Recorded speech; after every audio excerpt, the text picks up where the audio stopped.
Cloud variables let us store information in a project in the Scratch Cloud so that everybody that opens that project will have access to this information. It's important to note that only Scratchers have access to cloud variables. If you don't know what a Scratcher is or you don't know how to become a Scratcher, you have a link in the description of this video in which I explain that.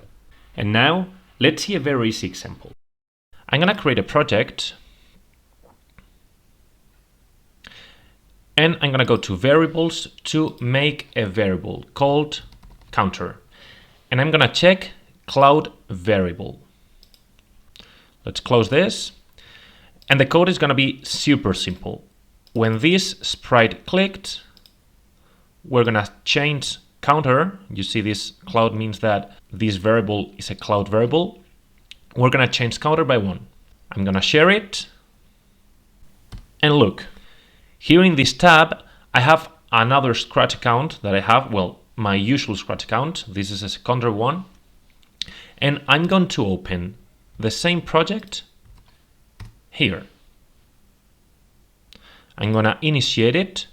And you will see that when I click on this cat and this one changes, the counter on the other screen will change as well. Look, it does not change at the same time, but almost.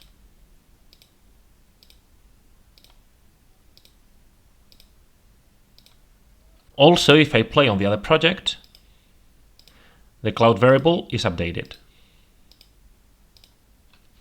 This might look useless, but it is super useful. And many people create cloud variables to save the best score in a game, so that when other users open the game and want to play it, they will see the best score and will try to do it better. There's also a video in the description of this video in which I explain how to do that.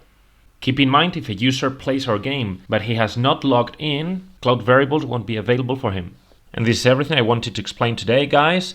I hope you found it useful and I will see you in the next video. Bye bye, have a good day.